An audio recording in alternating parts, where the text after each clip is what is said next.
Okay, so here we are for the first episode ever of our weekly roundup. We've got an absolute stellar crew for you tonight. We've got Marky Jessup from NRL Fantasy Amateurs, Marcus Hello. Cameron from NRL Fantasy Files, our two NRL Fantasy podcasters of choice, and the man, the legend, the dream, Rob Fung. Oh. So, Rob Fung, 2022 finished third. Nah, 2020 finished sixth and 2023 finished third. Holy. Yeah, 16, 20. Yeah. So sixth and a third in the space of a few years is absolutely legendary. In fact, that's probably more incredible than actually even winning it. Yeah, that's Um, actually nuts. and the funny thing is that in both of those years, there was another NRL Fantasy Lounge guy hot on your heels, also in the top 10 with you, in Cooper German. Yes, yeah. I talked to Cooper a fair bit actually. We kind of have a bit of banter, and we always kind of end up similar positions every year for some reason. We have like very similar kind of train of thoughts when it comes to fantasy. So yeah, I get on pretty well with Cooper. Yeah. So it really speaks volumes of just what the quality of intel and discussion in NRL Fantasy Lounge was back in those years. And of course, NRL Fantasy Amateurs really was born out of NRL Fantasy Lounge. And Marcus hasn't got any clue what we're talking about. he's a little bit new on the NRL Fantasy scene with NRL Fantasy Files, but his YouTube channel is absolutely blowing up. Very, very quickly, the one thing I wanted to lead into for this episode was just how did you guys end up structuring your teams?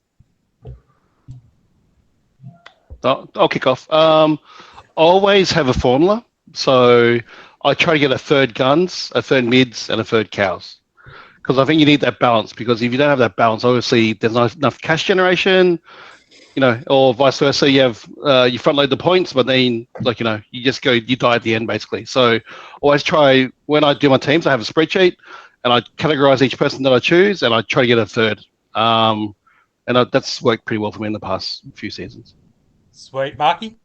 We sort of do more. I think ours is more like 10-5-6 or 10-6-5 sort of thing. But it depends on the availability of the players as well. Obviously, this year, with the change to the magic number, every player is kind of a bit cheaper in terms of a price point. So my team's probably ended up more like Fungies this year, where we've got more in the mid range and sort of shooting for that nice like balance of points and price and cash making, as opposed to in past years where it's been more cows and guns with the odd like mid ranger in the middle. But definitely sort of in a similar mold this year. Okay. Did you guys find your choice of positions for where you were doing your big spend a bit different this year?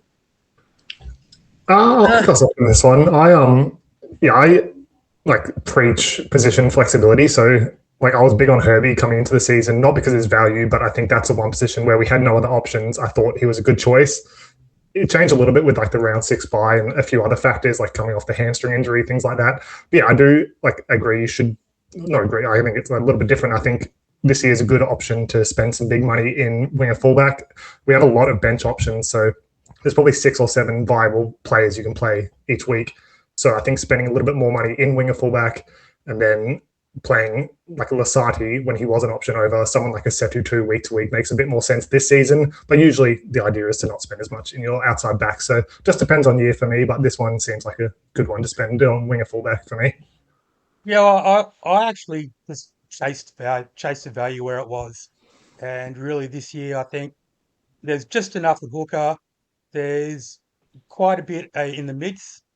There's too much on the edge, and Team List might have just fixed that up a little bit, and too much in the halves.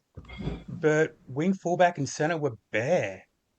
Yeah. So I ended up just going hard where the value was and spending down pretty big at wing, fullback, and centre. Yeah, it's kind of a hard one because obviously the wing fullback position, when you get a rookie in, and like Moses Leo is a perfect example of that, obviously without sort of going too micro. where we've got a limited sample on him, and what we do have is like a 6 and a 31. And it's like, do I want to start that player on any given week? Maybe not. And I was even tossing up the idea of not taking Setu 2's 42 to put Moses Leo in like a loophole slot on my emergency to protect myself against him going so badly that it negated the benefit of me getting the 42 and playing Feimani instead. Or like, I've got 300 and something grand in the bank as it sits at the moment. And like, whether we gun up as you're talking about in that wing fullback or in the, and then if he does throw up a 7, then, going to a Leia Tower or, gunning up to even someone like a Ewan Aitken or, something like that. Because there's obviously some interesting options in that mid-range price point where traditionally the conventional wisdom is cheap at center. And that's how I've landed. Like I'm going Leo, Macassini, Chester. That's it in center. But there's a strong argument to take Capewell, Leia Tower, Penasini, Isaac Tungo. There's a bunch of dudes that like if you liked that particular player, you could have a shot at the stumps at them and sort of go that way. And there's a lot of different options there. Yeah. I'm not with Gagai and Karaz. Yeah, well, that's very different. I think the Knights are going to have a rebound year with their attack. Things just did not work for them with Adam O'Brien. I think Adam O'Brien's a great coach. It just didn't work out there at all. Their attack last year was just totally impotent. And we saw the revival of it even so far this week. Gagai, if that try gets awarded and it's 50-50 how it goes up to the video ref, he's bagging 51 points plus in that game. He's turning 30. He's just turned 35, but you wouldn't know it watching the energy that he still has. And personally, I think Karaz could be this year's Herbie Farnworth. Yeah, I rate that. Gus Gould was high on him in preseason as well, saying it's his best preseason ever. But I've gone like you, Marky. I've got exactly those 3 as well. I just look at like a guy like Penasini at 412k, and the guys in like that 400 to 500k price range in other positions like Dan Atkinson, Hamish Stewart, they're going to give you a little bit more value. So I'm just going cheap and hope for the best. Like I'm happy to play Chester, and Macassini looked unreal in trial. So any given week, I'm probably happy to play them. Obviously, Chester will have those question marks when Labour comes back, but I'm pretty confident he stays in. Yeah, I've got Karaz personally, and those 3 cheapies as well. So I always get a bit of FOMO with the really cheap dual wing fullback centers. So I think I just get them all. One of them's going to be bad. I'll just trade them out week 3 or week 4. So yeah. And we got a couple of good off ramps already. Like obviously we got we've got a score out of Ryan Couchman that we know we can move to. So if you got like one surplus player to needs in that wing fullback center structure. Like, for me, I'm tossing up whether I use my last. I got 20 squad slots sorted. And I'm like, do I spend the 21st slot? I'll just throw Feimani in there because I like his energy, but I think the winger for the Gold Coast Titans is not necessarily a recipe for fantasy success. And I'm like, do I do it with him? And then if he gets a 50, I'll work out who I'm going to trade to Ryan Couchman next week or Callum Ponga, because they're the 2 that I'd really like to get into my team. Or do I, spend that on a mid-range type player to balance out my scoring a little bit, but then I'm shuffling a player like Lasardi, who I'm gonna have a throw at the stumps on. I'm shuffling him into my emergencies, and it's like, is that an optimal use of the team structure, which is a separate question. It's like, well, there's a couple of things here. There's what players do you take, and then is it an optimal use of your team structure? Because like Adrian said, is like, do you get a center that you have no idea if they're even going to have a job in 2 weeks from now, or do you just lock in, a player like Karaz who has, he did have a little bit of value even just like without predicting for any like unknown upside, just in the fact that he played a few games at center and he played a few games. I think he played 1 game at fullback and a few games outside Sherry, which is not very good in terms of fantasy either. But and they've moved over to the left, so now he's playing at the attack of that natural left hand structure that a lot of teams run. So Gal, Brighton. What a left edge! I mean, they must be planning on having a very right-left shaped attack this year with the way they've just completely stacked that edge. Yeah. Well, do we know Kiraz was moving over there? I know we heard Stephen Crichton was, but... Well, they said in the trial that they were, quote-unquote, trying things. Yeah. So that was I wouldn't want to be playing poker against Billy Kickout because he just gave absolutely nothing away. But it was it turns out that what they were trying was their round one team layout. Yeah. But because obviously Carraz didn't play the trials and neither did Montoya because they had those, they were coming back. But yeah, he's going to be an interesting one to follow. And obviously they've got the round 2 bye. So anyone who wants to chase a Carraz or something like that has got sort of 2 weeks to work out how to get him in. But yeah, well, that's why I can go there. And like speaking of buys, like in round 2, it's the Bulldogs, and I don't think you have any Bulldogs players. These other 2 do, but I don't. I don't have any Manly players in round 3, so I have no loop options. So I'm definitely trying to take money out of my bench where I can, and that's where it comes into play, where I'm spending more on winger fullback for sure.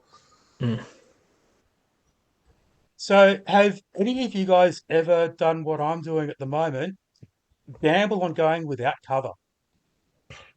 I'm doing it at the moment. I'm doing a hooker at the moment. Reed Marnie. Yeah, mine's Harry Grant. Yeah, and I'm happy. Reed doesn't have a bye till like round 12, 15, round 15, even better. 15. I mean, I won't be with one hooker that deep in. Sure. He's never had a judiciary charge above a grade 1. Don't start on it, Butters. You know what's going to happen. He's only ever had fines, no suspensions. Yeah. And he came through 2025 completely physically unscathed. So I'm feeling pretty, if something happens, I can use a trade. But why take skinny value when I'm not forced to have a second hooker? Yeah, I'm the same. And when I looked like I was going to get Harry Grant, I actually looked into his fixtures, and the Storm don't have the game until round 10. It's on a Sunday, so there was always like at least 2 games after him. So if he was a last-minute rule-out, I could have changed that. I haven't checked that with Reed Marnie, but he's the only one I'm running. I'm contemplating the cheese just because of what I've talked about by not having a bye. And if I have like 6 or 7 guys, I'm happy to play week to week. On my bench, I can probably get about 50 points over the next couple of weeks, but I don't want to stall cash gen too much. So I'm probably just going to run without a backup hooker and hope for the best. And yeah, that stuff that you just said about Reed is pretty good music to my ears. And I've taken the gamble at wing, fullback, and centre as well. And this may change now with Moses Leo playing centre instead of wing. I think I'm a little bit more inclined to consider him. But currently, I just have Tom Chester as my cover for wing, fullback, centre. Yeah, I think as long as you got 6 across those, that's fine. I don't think you need 7. I would argue that 7 is actually suboptimal. And I think if I had Ponga, I would have loved to have had him.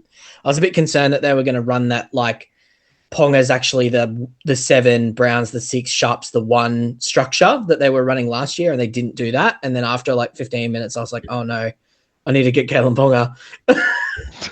And there's about 30 reasons why he shouldn't have gone for Ponga, and there was only one I needed, and I got him in. Yeah. Yeah, I literally went, if I see a different attacking structure, I'm going to be wanting Kalen Ponga in round 2. Like I was saying that all preseason, and then it happened. I was like, okay. So, yeah, I've got an offer because I went Marzu instead because I was sort of like a bit safe, and he had a 40-point first half, and then decided to have he had a KFC megabuck at halftime and decided to put his feet up. So, he does that a lot. I've owned him in the past, and I feel like he does that a lot, where you feel like he's up for a big game and just never takes off. He just, like you said, puts his feet up. It's 40 points done. Yeah. I think it was more that Sharp that went out of the game, and when Sharp went out of the game, the wind went completely out of the night sails. Yeah. It seems to stop. It seems to stop. Like I saw somebody saying that it was sort of stopping more with Bradman Best and Sandon and not quite getting to the wing. But even that try that he got was kind of like it was a kick, like it wasn't a pass. So, I don't know. I've got a pencil Marzu out, Ponga in already, but we've only seen 2 games so far, so there's plenty more chaos that can happen. So you can't think too far ahead. But yeah, okay. So we've spent a bit of this show on structure and kind of how we've approached things. Really, really quickly, let's just go through teams that played Vegas. The players that you would have considered must out of the Knights. The Knights. I was going to go Ryan Couchman, but the Knights. Well, I've got Ponga, so I'm very glad if people do bring him in. It mitigates a lot of risk. I wouldn't call him a must-have by any means. Like we already know the concerns about him. I don't think any of that's eliminated after one game. I do think he's a better player next to Fletcher Sharp. So, and he's back in like 2 to 3 weeks. But if you're taking Ponga now, you've like lost his 83 already. You're paying more premium price for him. So yeah, I probably wouldn't go there. If you don't have Mooney, absolutely get on him. But yeah, no one else really that I can think of. Well, Mooney far away is the must-have of the season. Yeah. Mhm. Yeah, like anybody that didn't start with Mooney, you really, really need to. Well, hang on. This is a Fantasy Pro episode, so I don't think too many of our subscribers will be in that boat. Yeah, you No. might need to read City Life choices if you don't have Trey Mooney. As soon as the halves pairing of Dylan Brown and Fletcher Sharp was named, I actually did consider Ponga a must. Yeah. Primarily because you've got you're expecting an increase in his attacking output. You're expecting an increase from him when he's healthy and fit. He's firing, and on top of that, he's going to be getting even more involved in the kicking game with Dylan Brown and Sharp in the halves. I think that's pretty much it as far as the musts go, but I definitely was high on both Marzu and Gagai as very, very overlooked PODs, both under 2% and both with very, very good potential of going 50 plus. I mean, we only have to go back to 2023. Dane Gagai was the first ever actual centre to break the 50 barrier, and he didn't just break it, he smashed it. It was like 56 or something. 55 without any goal kicking points. Yeah. Just a little bit over with. And then he backed up and hit 50 without any goal kicking the next year as well. Yeah. So I think he's a real kind of overlooked by people. Moving on to the Cowboys.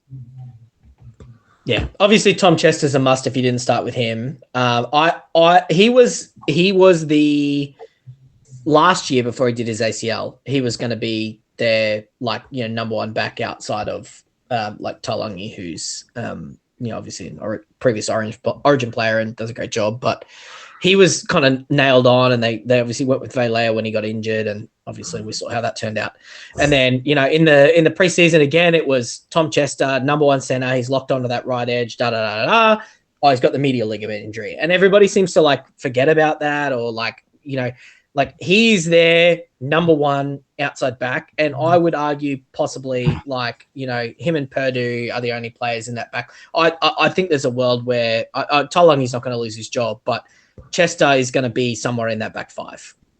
For sure. And he just looked so solid. He got a 45 without doing anything spectacular. 43% is obviously a high ownership, but nowhere near as high as what it should be. Yeah. When he was nailed earlier in the preseason, was that on the right? Because I know there was talk of Purdue going to the left. Purdue always plays left, and it was just whether he was going to play 5'8" with Dearden on the right and Labour was going to play left centre, or whether it was going to be Purdue left centre and Clifford in the halves. That was the thing. And I think Chester has been in the Cowboys system for a couple of years. He's been super unlucky with injury, but he's been a player that they've been bringing through. There was conversations at one point about letting Scott Drinkwater go for him to play fullback, which obviously, hasn't materialized and probably won't. But he's an absolute jet. He should be 100% owned. Yeah. Anybody that knows their stuff with fantasy would consider him must. Yeah, him and Lukey, both of them, really, to be honest. Absolutely, yeah. Agreed. Reed Marnie must. As soon as the talk came from Peyton that he saw Marnie as an 80-minute player.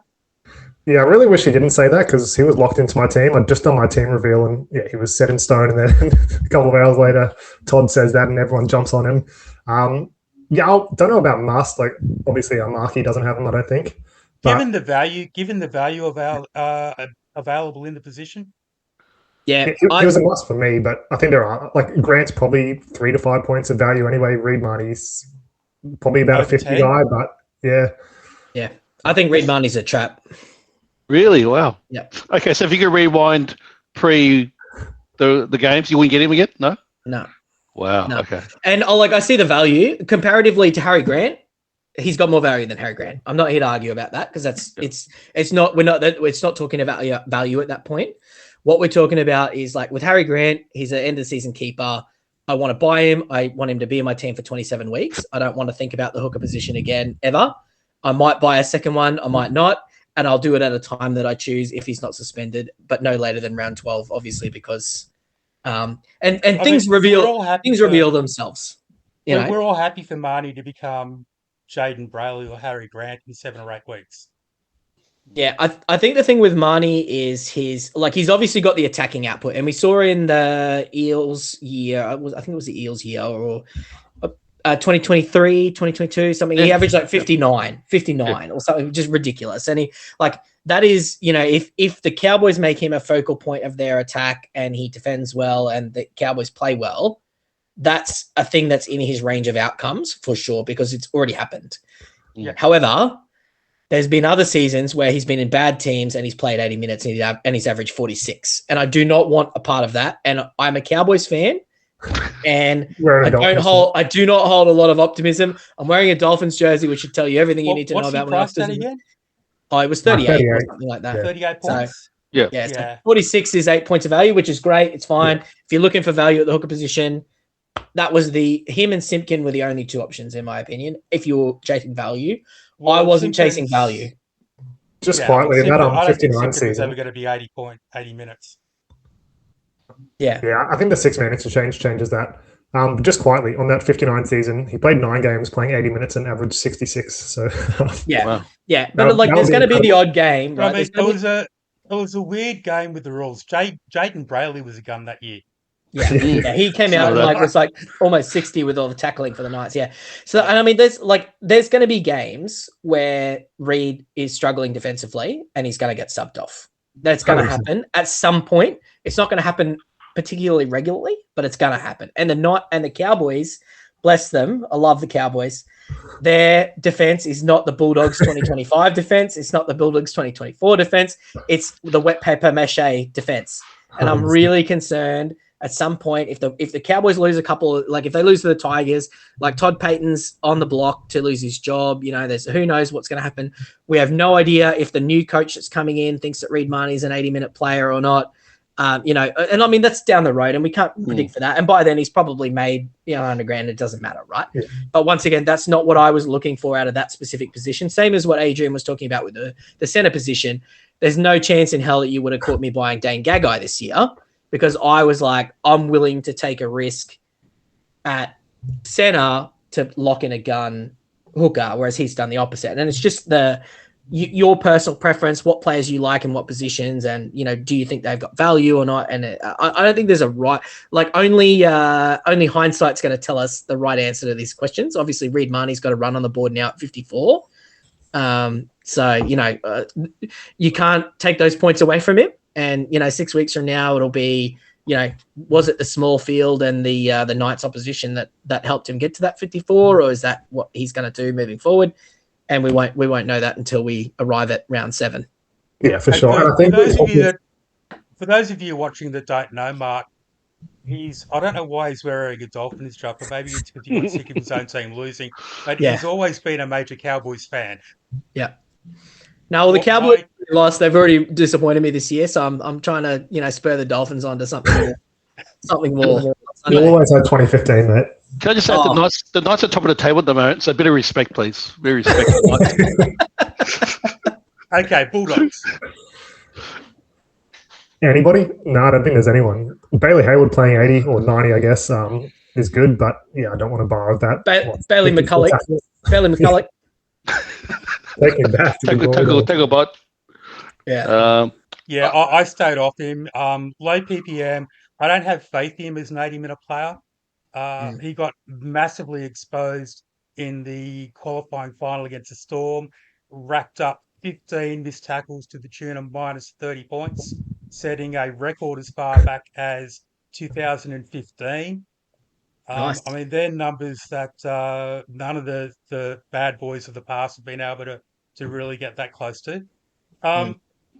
I think at some point, somebody's going to have to start giving him some relief minutes, Yeah. whether it's Kurt Mann or another hooker off the bench. Um, but there's some nice POD options in that Bulldog side. Yeah, they're all just not at a price point where in round one you want to attack them. They're all like, Preston's great, Carraz is great. These are guns. There's, no one's going to look at you funny if they're in your team. It's just about you're at it. Like, it comes back to what we were talking about earlier. That structure. Yeah. I think it's the wrong time of year to be getting Jacob Preston. Well, we were high on him last year and he lived up to it. But now you're paying pretty much full freight. But I think Carraz could be this year's Herbie Farnworth. I'm not going to fully break it down, but if you pull up my hits and misses report on the Bulldogs, I go into it a little bit there. Stephen Crichton, I think, could have a real breakout season in a couple of ways. Move to left centre, more attacking output with the goal kicking. And when you consider his two best years at Penrith, he was averaging around 40 without any goal kicking points. Throw on 8 points a game of goal kicking to take him to 48, and then factor in that plays in that position have gone up by about 5 or 6 points in the last couple of years to those years. He could definitely be up in the sort of mid-50s if the Bulldogs really get going. How old is Critter as well? He must be like hitting his prime now as well. 25 or something in that zone. That's just purely a guess, but I think that's about right. Yeah, it's got to be close. Yeah, I actually was pretty high on Galvin coming into the season, not as an option to get, just because we had about 1,000 halves. So many halves. Yeah. But in another year, I think there's clearly a world where he gets to 55. I think he averaged 51 in that year. I think there's a world where he gets close to 60. Yeah, for sure. I think he's definitely got the potential to be this year's Isaiah Katoa. Yeah, I feel like Carraz moving to the left kind of hurts him. Like I was high on Carraz thinking he was still on that right, and Galvin coming into the team with a full preseason, that's going to help him, and Preston for that matter, but Preston was thin value at best. Yeah, I was high on Carraz, Galvin, but just couldn't pull the trigger. You kind of want that sweep play though, because obviously Connor Tracy's a specific type of fullback. And he's not he's got a very specific set of skills he's learned over a long career, but those skills aren't the same as Lachlan Galvin's. And I think you're going to find that Galvin's sort of playing over to that a bit as well. Yeah, and Galvin's not going to be locked in on the right edge. And he put together 60 points on the weekend, was it? 66, I think. Mid-60s, I think. 66. Do you know how many points he had in attacking stats? Not a lot. It was like 35 tackles, 160 meters, and 100. 35 tackles for 1 miss, right? Like crazy stuff. Something. It was a big base game. Yeah. But he loves that. That's his game. He just, you got to have that. He's got to have those couple of spike weeks in there to prop his average up when he doesn't get the base when the Bulldogs are just running downhill. But he's a great option. Yep. Okay, so that leaves us with the Dragons. Ryan Couchman, miss, total miss. I had Ryan Couchman filling in for Leilua. So 15 minutes there, and picking up maybe another 10 minutes in the middle somewhere. So that's kind of where I saw him. And keep in mind, he's coming back from being out an entire season with a ACL injury. But that's just not how things shaped out at all. Yeah, when he came on after 20 minutes, we were talking about it before, like our heads just dropped. If you didn't have him, like you knew you were on for some serious trouble, because coming on after 20 in the mid, like I was like you, Butters, I thought 15, 20 on the edge and 10 in the middle. He had most of his preseason in the edge. They had like Halangahu as well, so I was kind of scared off by that. Like I thought he was 1 or 2 injuries away from getting a big minute role, but if he does, his like PPM is off the charts. But the fact he played in Vegas as well, I didn't want to lock in a 250k guy when we already had Lasardi, Paxton, who we thought were pretty much locks at that point. And then who else? Like someone like last year, Lockie Hubner came in at lock when we probably thought he'd be on the bench. So I just wanted that flexibility, and he showed me up, didn't he? Not to mention the fact that like the 6-man bench, where it's a first time we're all dealing with that. We need to see how coaches treat it.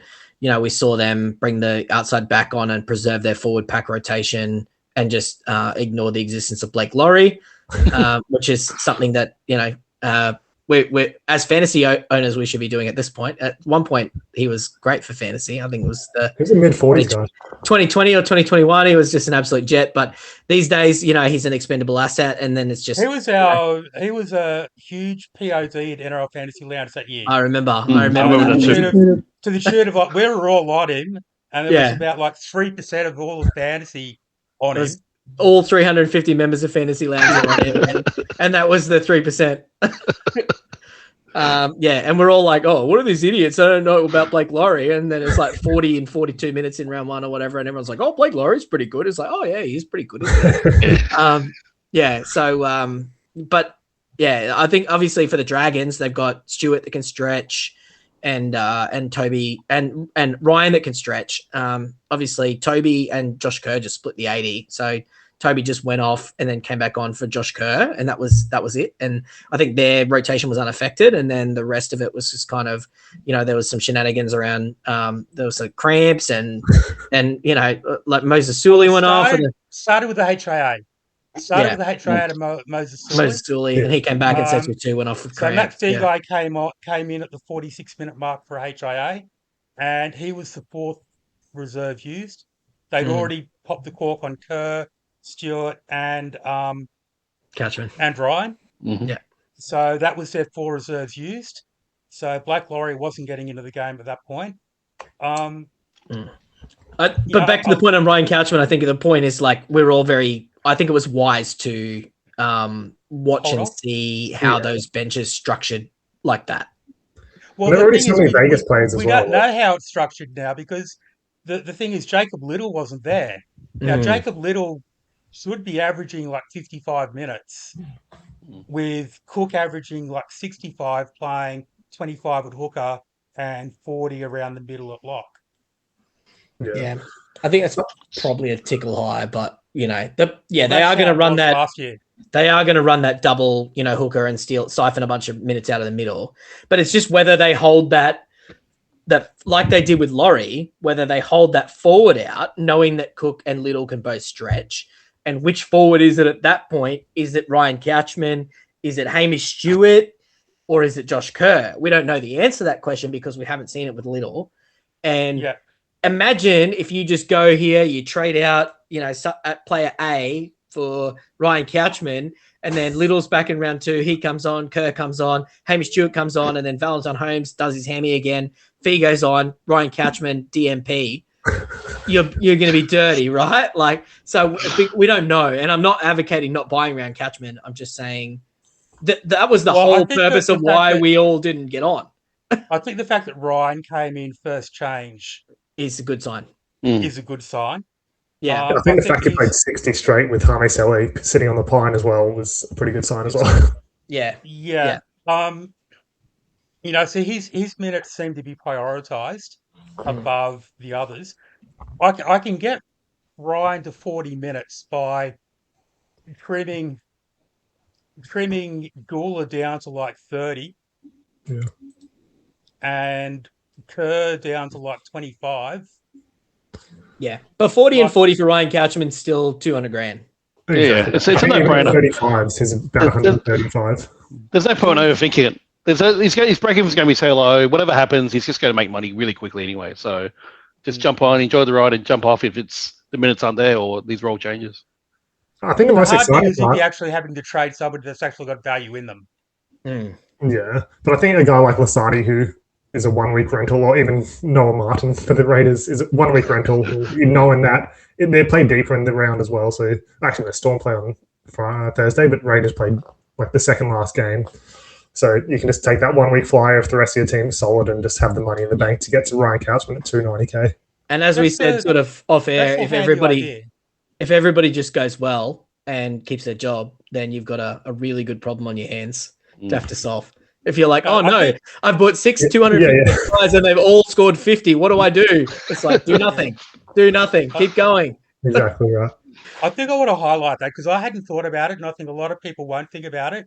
But I think that's a brilliant idea. So if you haven't got Ryan Couchman at the moment, then a couple of players you normally wouldn't consider, such as Noah Martin, starting on an edge this round, or I don't know about Finafuaki, too many disappointments there, but some sort of player like that the Oral Asadi, He's the it is a perfect bit of a one. 1 week That is the wonder. perfect one. Yeah. Yeah, Asadi, get yeah. a 1 week wonder just to get to Couchman next week that you got to have to burn a trade anyway.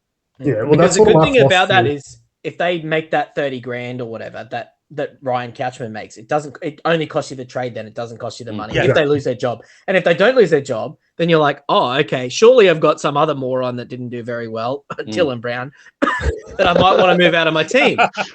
So there's plenty of options. There's always some idiot in there that scores poorly, and you're like, oh well, I think it was the guy who came first overall last year. Can't stop trading. He traded out Luke Metcalf after round 1. Yeah, Traded him in after round 2, back Andrew in. Phillips, I think. Clearly, trading a player out and back in is not an impediment to success.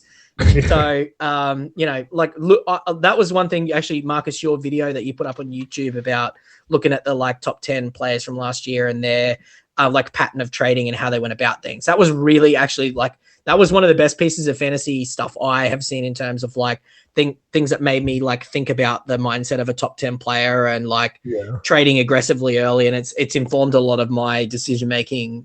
So that's been really, really good. So if anyone hasn't seen Marcus's article that he did about his YouTube video about the top 10 players and what they did last year, I'd encourage you to go and check that out because it might inform some of your risk profile choices between now and Thursday. But that was really good.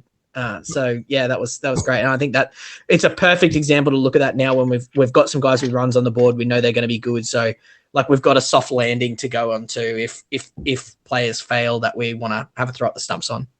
Appreciate the shout out. So just going to run through the rest of the teams for the round.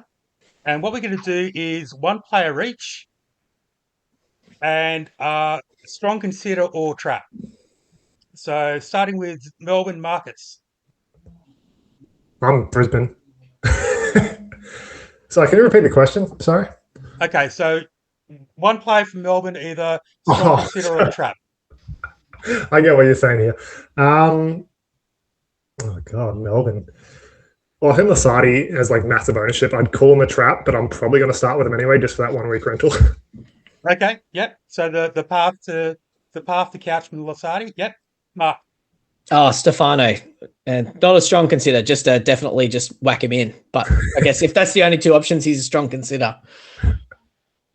Fungy. For me, Leo is a bit trappish, but he's such a low price, dual position. It's kind of hard to go wrong, but I don't think he's going to be amazing.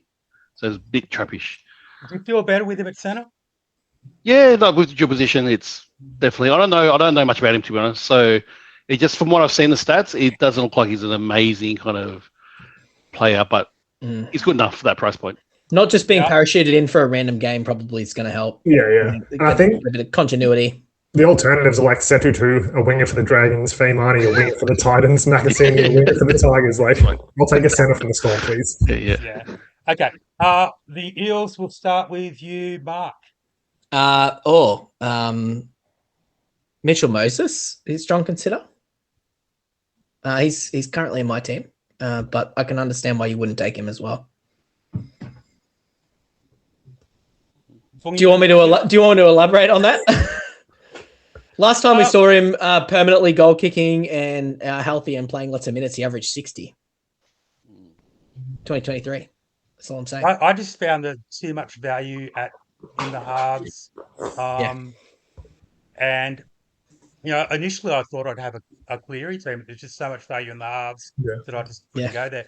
And I think where Moses picks up points goal kicking, he's going to lose a lot of points general play kicking.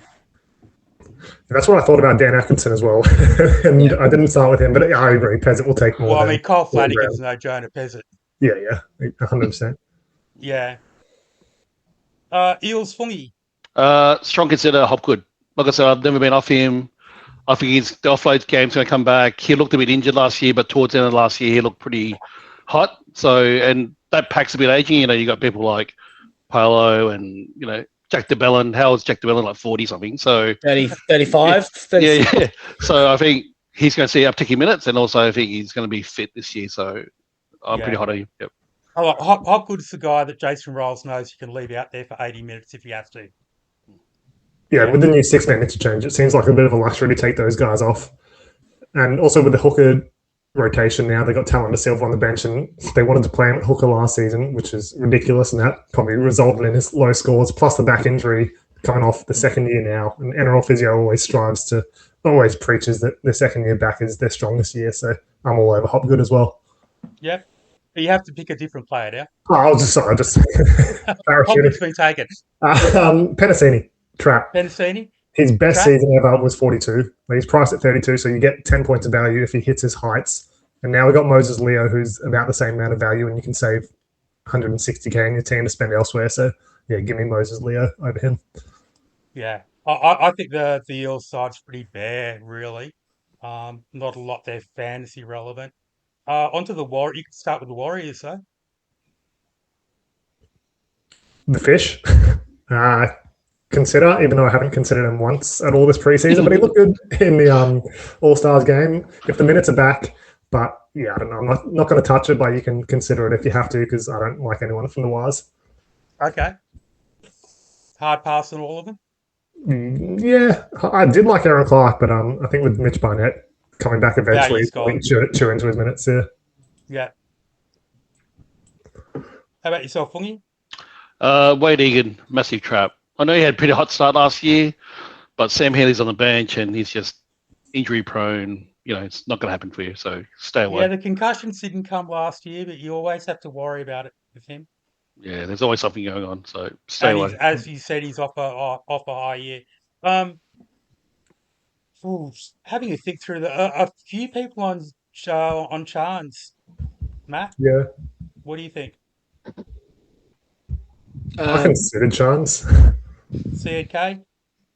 Yeah, he's obviously got a strong base, which is good. He played a lot of games at center last year, which makes him, he definitely has value, 100%. He absolutely, there's no argument that there's value. The question is how much, and it's not as much as what we perceived Marju to be, and I still probably do perceive Marju to be, and it's not as much as these cheapies. He's not a gun. He's not a cash cow. He's a mid ranger with not 10 points of value, which makes him a trap. In theory, for me, the biggest trap at the moment is Jacob Laban. Oh yeah, I forgot about him. People are seeing Laban starting on an edge and automatically. Lika Halasima is going to be playing on that edge. He's going to be playing some minutes in the middle. He's going to be playing some minutes on the edge. They've got Niokore out this week as well. He's going to be getting minutes somewhere. There's a lot of minutes in that Warriors team. It's Capewell's probably going to be playing 80. They're going to have him out there for his experience. I can't see Laban getting a regular 80 minutes every week. Yeah, well, I had Lecker as the number one edge for the Warriors, so I don't know what's doing there. And they want to use him as a center because they've said he can play in the middle, he can play on the edge, he can play at center, and he's a good impact forward. Yeah. So they're going to use him in that role because that's the best thing for the team, even if it is the same reason they lost Isaiah Papali'i and Elias Toa, and they've done the right thing, and they've locked him up to 2029 so they can play him for 26 minutes a game off the bench.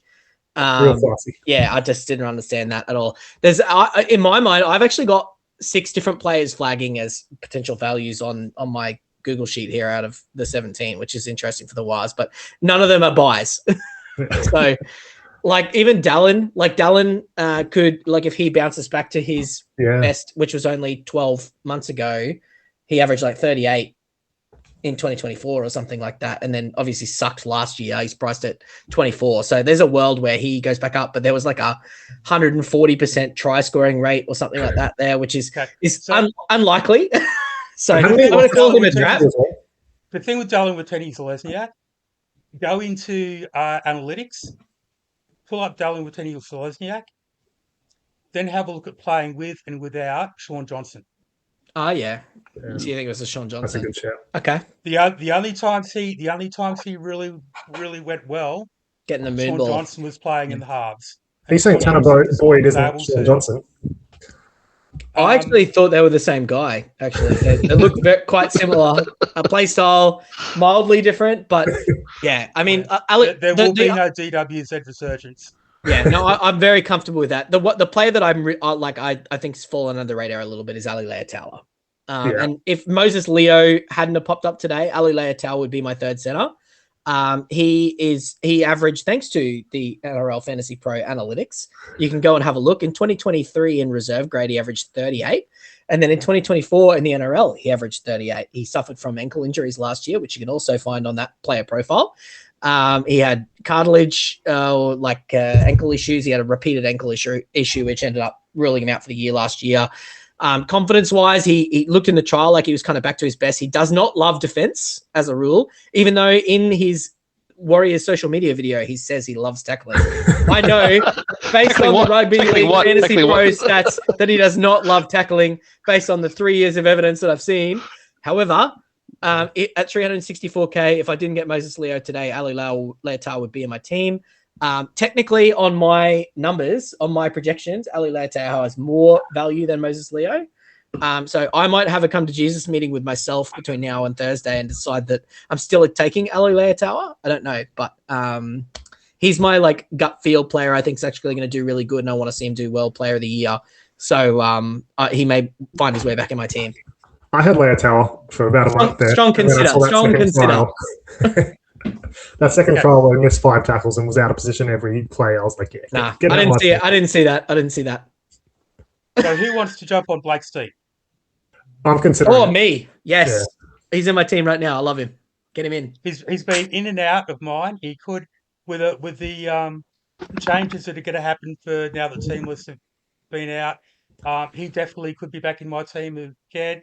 The thing that I like about Blake Steep is if it doesn't really work out over 4 weeks, then hey, you're the guy that can become Brandon Smith. Mm-hmm.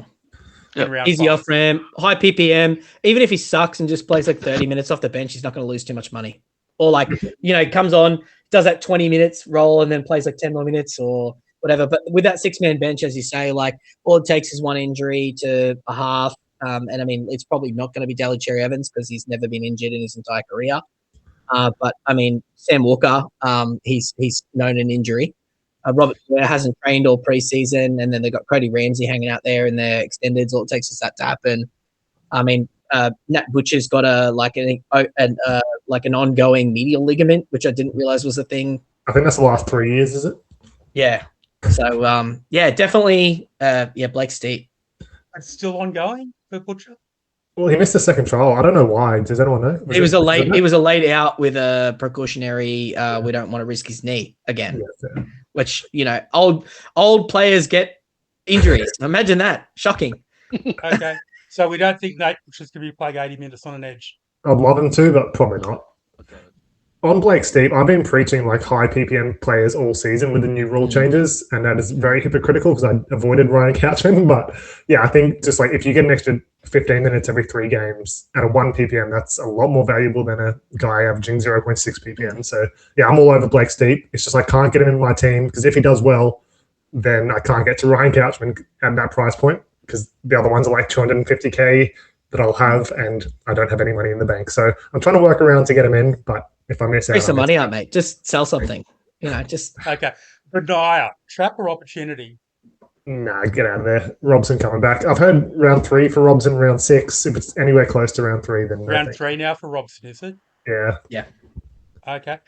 Do we see him only taking up the first 15, 20 minutes and then Connor Watson come? No, there was an interview with Trent Robinson before their last trial last week where he basically said he was just going to slot Benaya into the Robson role until Robson's back, more or less. Okay. He said, he's an NRL hooker. He's proved himself in the off season with the international games and stuff. Connor Watson's a utility was the gist of the conversation. So not word for word what came out of his mouth, but that was more or less the conversation that was had. That kind of changes off Blake Steep then, I guess, if Watson's going to spend more time there. But if any injuries, and it is the Roosters, they'll have injuries every game. So, yeah, maybe an option. And if if it was closer to 6 weeks, then I reckon you could potentially go there because he looks up and coming. He looks. The issue is we've got the buy in round 5. Yeah, that's true. And if you listen to the Magic Sponge podcast from this week, just today, the Sunday night, he was sort of talking about this in particular, and he said he's got a guy in the Roosters who he talks to, 2 different people, and they were both telling him like they're trying to get Robson on the park for round 3. And if he's fit for round 4, he will absolutely play in round 4, even with the 5 bye. So I just think three rounds is not enough. When we've got Reed or Grant, and even if you don't like either of those, Blake Brayley's first bye is round 7. We've got Cheese is going to be back by then. We've got Hayward if you really just hate watching football as well in round 3. So, you know, I don't see a world where, but given the massive amount of options in other positions, as we've sort of spoken about, where you would clog a roster spot on a backup hooker with a 2-week job security. I mean, you can So probably go really into the only other fantasy appeal for some people at the moment really is Sam Walker. I mean, Angus is a final team piece, but it's not the right time to get him. There's no value in Angus right now. You're high, Marky? Oh, I am absolutely white hot on Sam Walker. Wow, he's more of a super coach pick for me, but I'd love to be proven wrong. And we've got him projected at a 55 average. What's your price at? 47? 45. Yeah. It's doable. Yeah. Not unreasonable. Just the 50% kick meter split with Cherry, but Cherry doing the directing and Sam Walker just playing sort of off the cuff, but then kicking for like 8.5 to 11 points a game in goals, which is what he's done recently. He seemed to be playing the like, you know, he just was running around the field looking for fantasy points almost like in the trial. And like it was because when he played the role with Kiri, he was playing with an ACL sprain on his non-preferred side, as opposed to this year where he's playing on his preferred side, fit, full off season. He had the 6 games back from the ACL, or it wasn't ACL actually. It was was it ACL? His injury came back from. Sorry, I have it. I wrote it in my article and I've forgotten now because I've analyzed like 70 different players. But yeah, but he had an injury. He just came back in like round 19 last year. His attacking stats were way up. But that was the first time we've seen him like not playing with Kiri, where he had like an organizing halfback and he was just running around sort of trying to create attacking opportunities. And that's what exact same thing we saw in the trial. Obviously, we only saw 40 minutes of it, and trial football is trial football and all these things. But if he does even 40% of the kick meters and goal kicks for this Roosters team, who we're all projecting to be top 4, outside Angus Crichton with Daly Cherry Evans just, you know, pointing and directing, and him just being able to play his natural game, which is scoring fantasy points for our purposes. I really like Sam Walker. He's in my team, and there is nothing that you could say to me that would make him take him out. How's that? The old Stefano special, eh? On to the Broncos.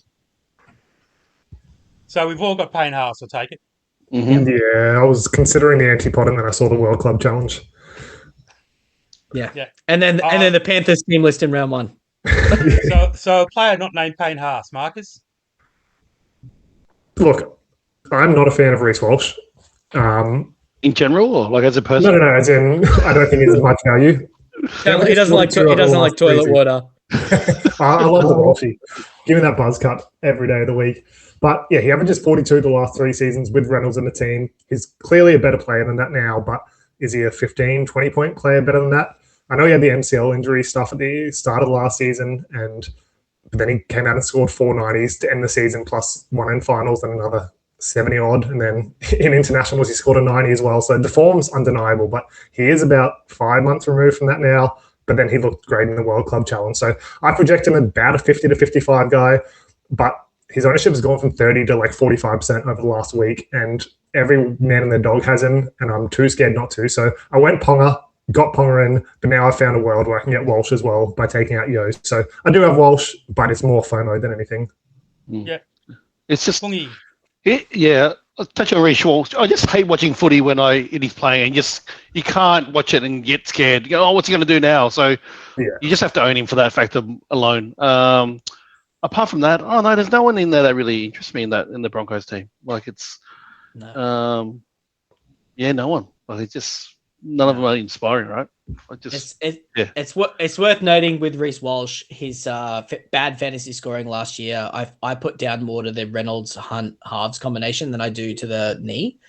If you have a look at his touches per game, it was like 29 when he played with Reynolds and Hunt in the halves, and then like 45 when one of those players didn't play. That's a big difference.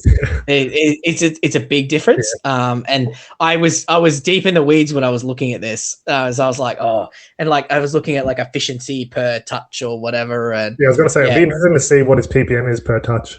It's if you go to NRLFantasyAmateurs.com/Patreon or whatever it is. There's a efficiency per touch graph in there from the last couple of years. But thanks to Rugby League Fantasy Pro, you'll also know that Reece Walsh actually scored more on average in 2024 than he did in 2025. So his purple patch in 2025 actually didn't even get him up to an average the same as what he did the year before. And interestingly, from when he started hanging just 90 burgers on people, the only game that he didn't do that was in the Panthers finals game that they played. Anyone want to have a guess as to the starting halves combination in that Panthers game for the Broncos by any chance? The one we're getting in round one now? Yeah, it was Reynolds. No, it was Reynolds and Hunt, believe it or not. And then it was 25 minutes and the Panthers were up 8-0. And then Ben Hunt moved to hooker and Corey Pakes went off and Ezra Mam came on after that hamstring injury and the Broncos won the rest of the game 16-0. Yeah, okay. You've talked me into it. I had him anyway, but he's not going to It's 45%. I'm not doing a hard sell here. I'm just telling you the numbers. I do have a sub 5% owned POD from the Broncos in my team. Okay. Corey Pakes, Shiva, Xavier Willison. Oh, yeah.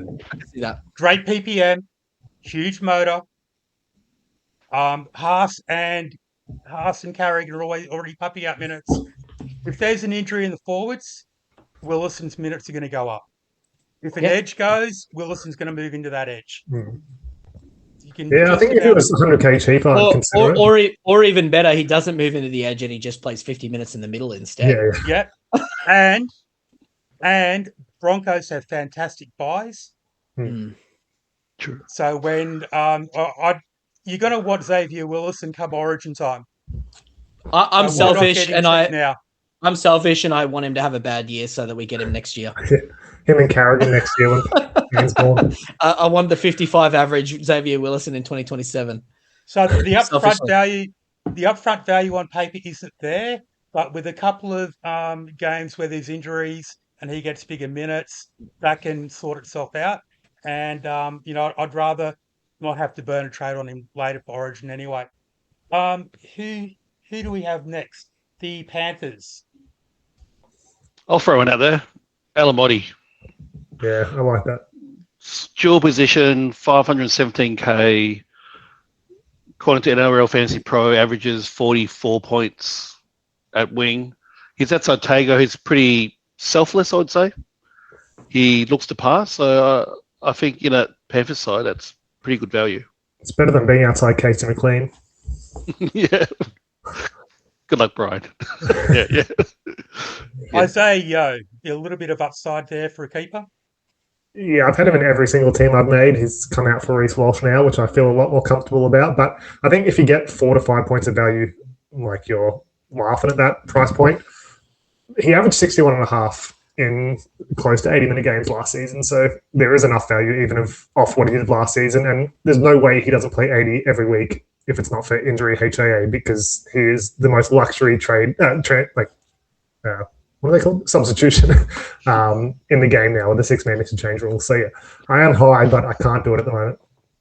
Yeah, for me it was he was one of the top players in my mind all year long. And every time people talked about Herbie Farnworth, it's like, well, you'd be so much better off getting a player like Yo, cheaper, probably more points, than trying to buy Herbie's 2025 average. Yeah. But yeah, the dollars weren't there for me once I spent a bit on Hopgood and a few other players. And Anybody Stefano? else in the Panthers? Not really. I think the Isaiah Papali'i balloon's been burst. I saw your post the last couple of days. You were trying to I just burst into didn't get people it. before team lists. It was more hope than anything. Yeah. And he would More start. hype. Yeah.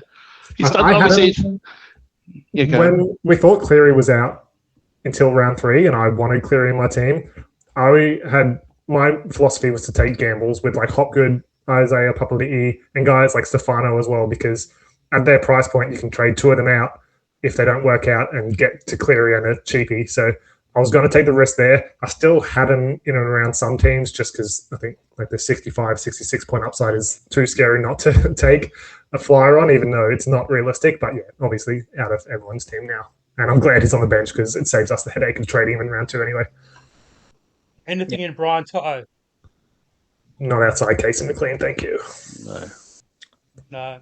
Okay, moving on to the Sharks. People like Nico Hines. I prefer Isaiah Katoa at that price point. I think it's, again, people just trying to relive the glory of 3 years ago, but not next to Atkinson. Not Atkinson. Trindle. There's 2 bad options. Okay. I've been high on him all preseason. I'm still high on him. He got named on the bench rather than starting, but I'm still not turned off. Toby Rudolph. Yeah, I've seen that next to, as opposed to Cahoon. I think he goes at about a point per minute, but I don't see 40 minutes out of him, to be honest. But Well, if he was does, playing 50-55 at the back end of last year. was he really? Oh, wow. Yeah. He was back to his full match fitness. Who was out there? Was McInnes out at that point? Surely. Yeah. McInnes was out, and he was actually playing, like, basically he shoved Oregon Kaufusi out of that like role that he was playing.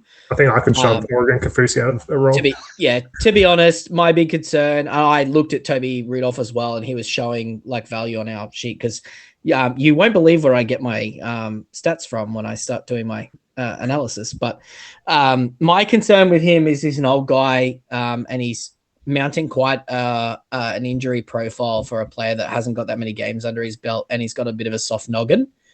And if I was going to have a crack at a Sharks player that's not named Jesse Calhoun, it would be Hazelton. He's got the high PPM, like 1.1, 1.15 the year before. He sort of had a bit of up and down. His attacking stats aren't like super consistent. If you have a look at his scoring profile, he can find a try line. He doesn't love an offload, which is I don't love.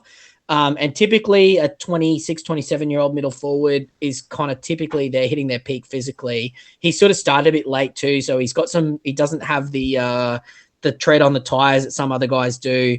He's another one of those guys that, like, if I had a higher risk tolerance and there wasn't so many good options, he'd be on my team. But I can absolutely see a world where Hazelton's like a 45 average this year, and I would be having to throw out the stumps with him if I was taking a player in the Sharks pack in the middle.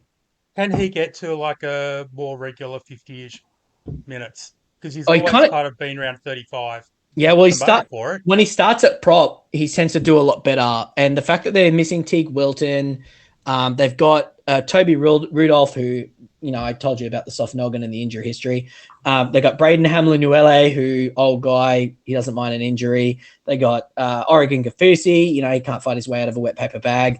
Adam Fanua-Blake, he's not the youngest player in the NRL either. Obviously, he's great, but, and then Jesse Calhoun, he's got a bit of an unproven sort of record. This Titans middle forwards pack outside of Tino has a dubious defensive record and new coach or whatever. They look good in the trials, but when you got big Toby trying to steam over the line at you, who knows? So he's a consider, not a player who's in my team, but definitely I've considered him a lot more than what I would like to admit. I was going to say, I don't think I've clicked on his name once this season. Sorry, Thomas. Wilton should be back round 3, I believe. Yeah. They said he's close, so I would interpret that as he's probably going to be back round 3. McInnes, I think they're looking at around 10. Yeah, I think 8 to 10 was the update. They've changed it about 17 times. He was targeting round 1 at one point. So they got to buy in 7, so I can't imagine it's going to be before that. No. Yeah. Okay. Sandstone Street, Yeah, I'm probably not a not fan in of these fantasy. guys. Not a bad option for Supercoach. What do you think about Britton Nickera, Fungy?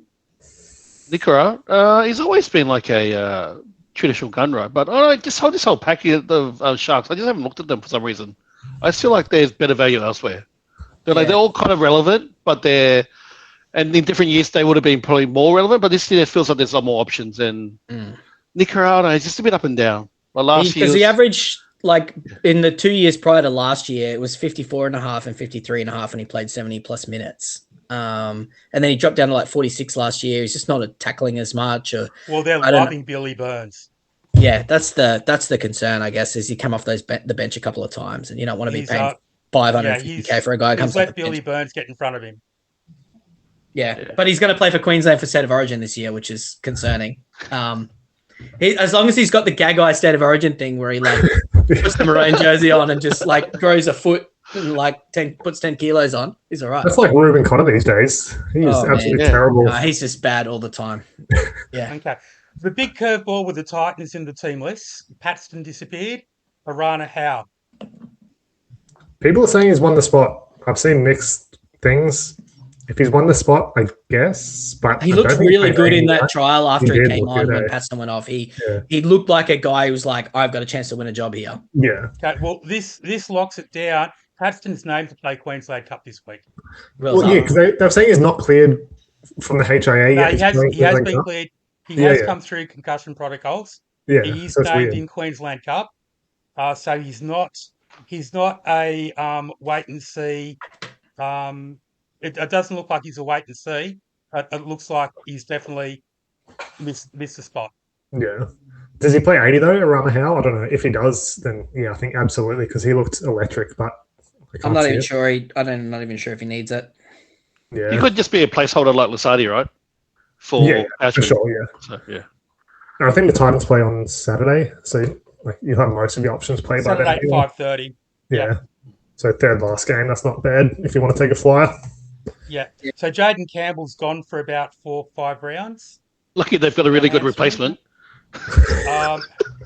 Zane Harrison. There's a couple of people that actually not only bought Jaden Campbell but captained him. Wow. Yeah, there's a few vice captain Jaden Campbells floating around in my Discord at the moment. Well, vice captain. I mean, I've never needed my vice captain in my life, but I mean, if you put the C on Jaden Campbell, you do. Who got it? Is this a rule that fantasy need to change for round one? Is locking your frigging captain and vice captain? No, I think it's actually there was actually a really good point that was brought up about like, there's a tactical nous to this of like making sure your vice captaincy plays in Vegas and or just putting your captain in Vegas. So if we have a look at the numbers from Vegas, there is an average of about 8.5 players per game normally that get average over 50, like score over 50 in any given game. Yeah. And in Vegas, it's 10. Yeah. So I posted this on my NRL Fantasy Talk group, a checklist for round one. And one of the points in there was vice captain, a good scoring player for Vegas. And Mooney was a really easy vice captain this year. Exactly. Like, straight bat. Yeah. Yeah. So I've got I could not put the C on Haas. But you kind of figure that, okay, well, if something happens to Haas, I go down with pretty much everything. It's everybody else's problem. Yeah. Yeah. Exactly. Yeah. Anybody else from the Titans? I was very high on Keanu Keeney Randall? for a long time, but not anymore. PPM too low for Randall. I like Keeney as well, but Ponga's going to be my boyfriend. I'm going to get him in. I think it's less product as well without JC. If Randall gets 65, 70 minutes a lock, he's not going to with a 4-forward bench. All his games of bigger net locks were without Tino, so I think people are forgetting that. Yeah. And I think it looks like they want to try and keep Cooper Bye happy as well. Yeah. So I'd expect Cooper Bye to be eating into his minutes. Cooper Bye, I'm not prepared to go there straight up. Give him the Ryan Couchman treatment. If he gets 60 and 60 in round one, you get him in next week. Exactly. I'm thinking like because I've seen what Ryan Couchman is doing, I'm sort of like biased that I want to get Cooper Biased? in now. Well, Ryan Cashman had his apprenticeship Biased? years. Recency Ryan bias. Cashman had his apprenticeship time in NRL. Yeah. I think Cooper Byers got to be on apprentice minutes this year for the most part. And if they get injuries, then we'll reevaluate. 100%. Yeah. Okay, so that takes us into Sea Eagles and Raiders. Let's just skip the Seagulls. No, thank you. Bye-bye. We'll just move to the next game. Nothing there with the Sea Eagles at all. I think that's a pretty fair point. Raiders. If you want a 1 week flyer on Noel Martin, who was like the third highest scorer last season because he played a massive sample size of one game, then I think it makes sense. But I don't know if he even plays 80, if he even starts. So I won't go there myself. But yeah, Sanders or bust. Sanders or bust. 100%. I think it actually also communicates that Matty Nicholson's locked into that edge. Yeah. The fact that Zach Hosking's staying on the bench and not starting on that edge himself. Apparently, Ricky said Tomoko and Nicholson are playing cup this week. Yeah. I think all three are, as well as Paddy. Yeah. It's fitness space. So yeah. And Matty Nicholson did have a very innocuous shoulder dislocation. From which literally they said nothing, went back in pretty easy, but NRL physio comments were that it was concerning how easily it popped out, and it could spell problems down the road for sure. I think just to keep in mind with that is Simi Sasangi's playing centre. If Tomoko's fit, Simi Sasangi's playing on the edge, and Noah Martin's not even in the 19. Mark, did you say Sanders was a bust? No, Sanders or bust. Oh, okay. What? Sanders absolute must. We all agree Sanders must or bust. Yeah. Okay. Agreed. So on to the Dolphins. Yeah, I like Lemu Elu for some reason. I don't know why. I just feel like he's showing a bit. Who's going to survive the return of Max Plath? Nobody. Yeah, that's a me.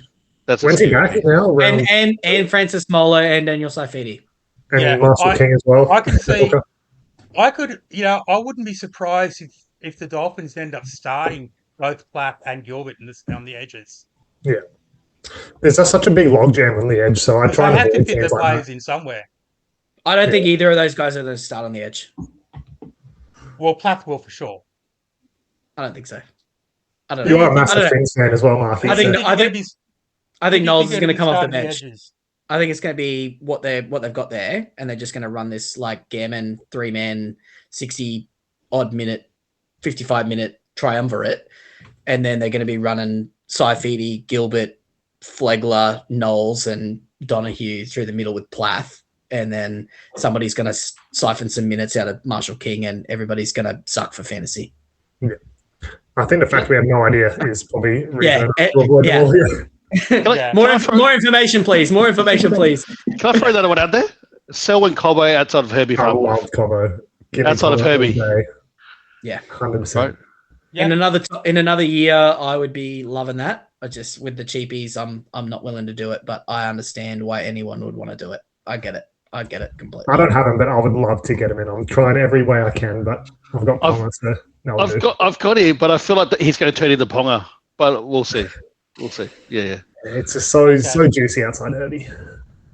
Morgan Knowles is going to be an interesting one to watch. I think he's going to be playing 65 minutes lock.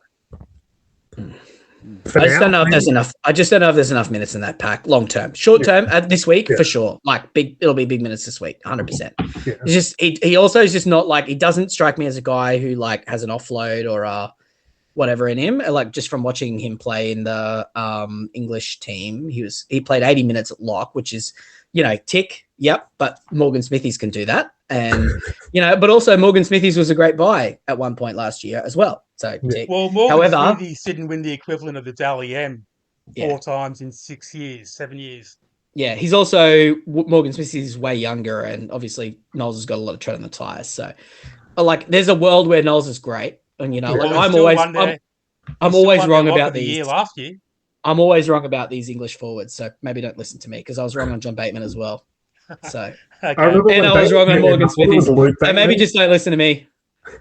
I don't like the English, even though technically I'm half English and I have an English passport. I'm actually a dual citizen English, but I hate them. I don't. So I'm a self-hating English person. Okay, so all four of us are riding David Fafita. Yep. Yeah, of course. Yeah, until the wheels fall off. Yeah, and for it's really one of those ownership have to must plays. Oh. Whether you believe in him or not, the potential he's got and the ownership he has, you just have to do it. And if you don't, you probably get burnt. It'll be the bravery to like sit him on any given week if you don't like to match up or something like that, and you want to play player X or Y over the top of him will be the harder part than whether you buy or not. I think he's one you can probably sell high on if he gets to like 700, 750k, because there is zero chance he makes it to round 27 unscathed. So, but same you and Aitken stay on that edge for now? Probably, but until probably he does a calf injury in round 4, or he's old guys in bad teams. So we basically just let Taylor Stunkin get cheap for a little while. Yes, please. And That's my goat. Yeah. Okay, because if Taylor Stunkin's playing 80 minutes edge, he's a weapon. Got plenty of points in him. Yeah. I had him last year. He was in my team up until 3 o'clock Queensland time today. But you're going to run the double bunnies edges. That's risky with the buy in round 4. I like to live dangerously. Yeah, I respect that. Any love for Jai Gray? Hell no, get him out of here. Personally. No. Latrell will do all the work. Like, all his data's been without Latrell, so you have another body in there who's going to take all the Did you just say Latrell's going to do the work? That's actually a fair point. Can we put that on a t-shirt? That's fair, but he'll be like the go-to and like the fifth play option, like all that left side. Although they use the right side a hell of a lot in the trial, but probably maybe a smoke screen. Yeah. Okay. Look, I think that's covers it, and I think we've gone a long way over the time we want. Short, sharp 30 minutes. Yeah, the ambitious 30-minute podcast. Yeah, we'll need to work on that. We won't normally have 4 people. We normally just have 3, and I think having 4 kind of pushes everything out a little bit more as well. But then again, being the first one of the year is probably a lot more to sort of talk about as well. So, look, we all hope that helps you out in having a bit of an idea of who to look at, who to maybe be careful of not looking too hard at. And as for the where the site's at the moment, we'll be starting to pump through updated projections for teams through tomorrow. Hopefully we'll get them all out tomorrow. The worst case scenario, some of them may run into Thursday morning, but we'll be doing them in order of teams as well. So first 2 teams out tomorrow morning will be Melbourne Storm and Parramatta, and we'll just roll through from there. Rob Fung, thank you so much for your time. Marcus Cameron, Marky Mark. Thanks, gents. Thank you all. It was nice to meet you and chat, and on to the season, eh? Been a pleasure, and we'll catch up with all our subscribers again next week. Yes, sir. See you next time.